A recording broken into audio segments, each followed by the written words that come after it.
Halo, assalamualaikum warahmatullahi wabarakatuh. Kawan-kawan, saudara-saudaraku, hari ini saya mau membuat video tentang menuntut ilmu. Di sini saya mau menjelaskan ada 19, yaitu yang pertama, kewajiban menuntut ilmu. Di dalam hadis riwayat Ibnu Majah, menuntut ilmu itu wajib atas setiap muslim. Hadis riwayat Tabrani, belajarlah kamu semua dan mengajarlah kamu semua, dan hormatilah guru-gurumu, serta berlaku baiklah terhadap orang yang mengajarkanmu. Sahabat Anas bin Malik, barang siapa keluar dalam rangka menuntut ilmu, maka ia berada di jalan Allah sampai ia kembali. Yang kedua, jalan menuju surga dimudahkan. Hadis Abu Hurairah, barang siapa menelusuri jalan untuk mencari ilmu, padanya Allah akan memudahkan baginya jalan menuju surga. Yang ketiga, ilmu yang bermanfaat. Hadis riwayat Muslim, jika seorang manusia meninggal, terputuslah amalnya, kecuali dari 3 hal: sedekah jariah, ilmu yang bermanfaat, atau anak soleh yang berdoa untuknya. Yang keempat, ilmu warisan para nabi adalah ilmu. Hadis riwayat Abu Dawud, para ulama adalah pewaris para nabi. Sesungguhnya para nabi tidak mewariskan dinar ataupun dirham, tetapi mewariskan ilmu. Maka dari itu, barang siapa mengambilnya, maka ia telah mengambil bagian yang cukup. Yang kelima, orang berilmu tidak terlaknat.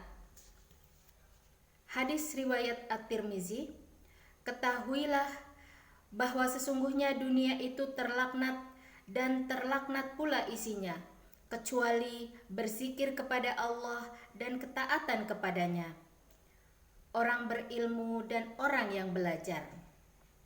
Yang keenam, pahala berlimpah.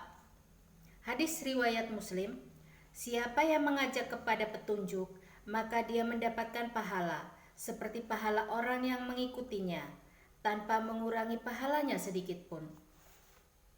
Yang ketujuh, ilmu lebih baik daripada amal. Hadis riwayat At-Tabrani, sesungguhnya kalian sekarang benar-benar berada di sebuah zaman yang banyak orang-orang fakihnya, sedikit para penceramahnya, banyak para pemberi, dan sedikit para peminta-minta. Amal di masa ini lebih baik daripada ilmu. Akan datang suatu zaman nanti di mana sedikit orang-orang fakihnya, banyak para penceramahnya, sedikit para pemberi, dan banyak para peminta-minta.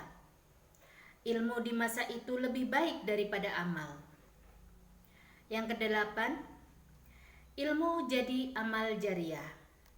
Hadis riwayat Muslim, apabila anak Adam meninggal dunia, maka terputus semua amalnya. Tidak bisa lagi menambah pahala, kecuali 3 orang, yaitu sedekah jariah, ilmu yang dimanfaatkan orang, atau anak soleh yang mendoakan orang tuanya. Yang kesembilan, menuntut ilmu ibarat haji sempurna. Hadis riwayat At-Tabrani, siapa yang bersegera ke masjid hanya tujuan untuk belajar kebaikan atau mengajarkannya, maka ia mendapatkan pahala seperti orang yang haji secara sempurna. Yang 10, orang berilmu akan dicintai Allah. Hadis riwayat Al-Bukhari, siapa yang Allah kehendaki kebaikan padanya, maka ia akan menjadikannya mendalami agama. Aku hanya berbagi dari Allah, dan Allah yang memberi. Akan senantiasa ada sekelompok dari umat ini yang tegak di atas perintah Allah. Orang yang menyelisihi mereka tidak akan membahayakan mereka hingga datang hari kiamat. Yang ke-11, dengan ilmu akan dilindungi malaikat. Hadis riwayat At-Tabrani. Selamat datang wahai penuntut ilmu. Sesungguhnya penuntut ilmu benar-benar ditutupi para malaikat dan dinaungi dengan sayap-sayapnya. Kemudian mereka saling bertumpuk-tumpuk hingga mencapai langit dunia, langit paling dekat dari bumi, karena kecintaan mereka para malaikat kepada ilmu yang ia pelajarinya.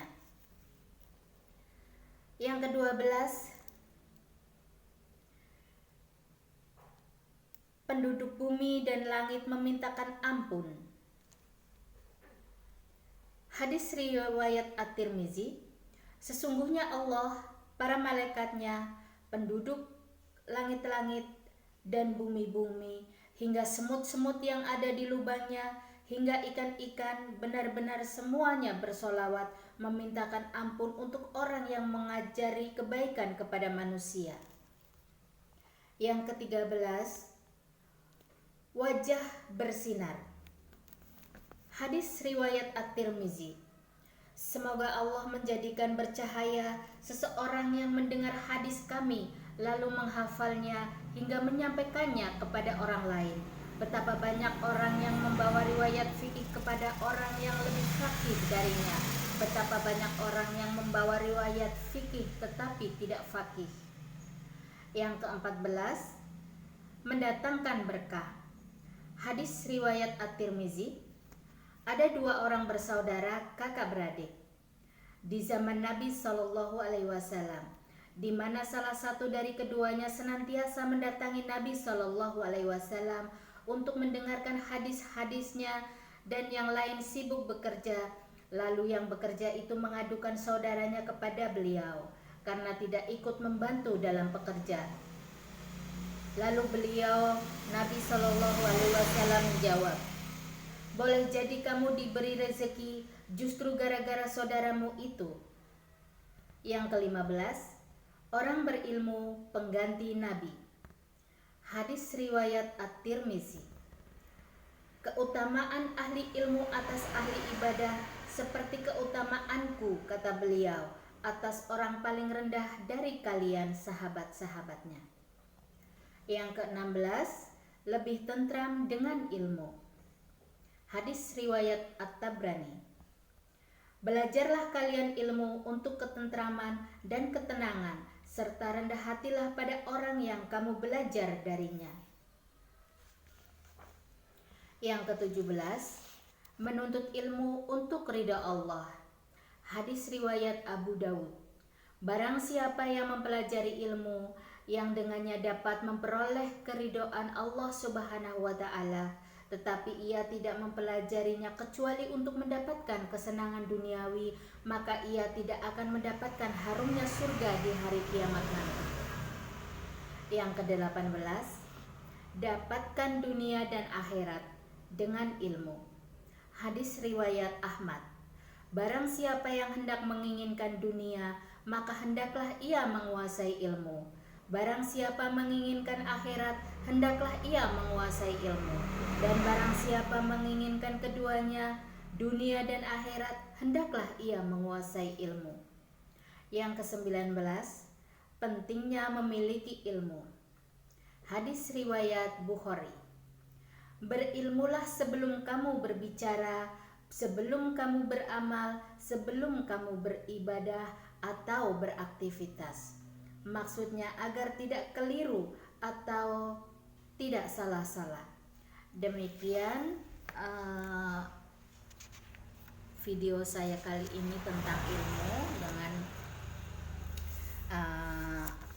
manfaatnya bagi orang-orang yang menuntut ilmu. Semoga bermanfaat. Jangan lupa subscribe, like, dan share. Jika Anda suka dengan video-video saya, komen untuk video yang Anda inginkan, saudara-saudara kau inginkan. Wassalamualaikum warahmatullahi wabarakatuh.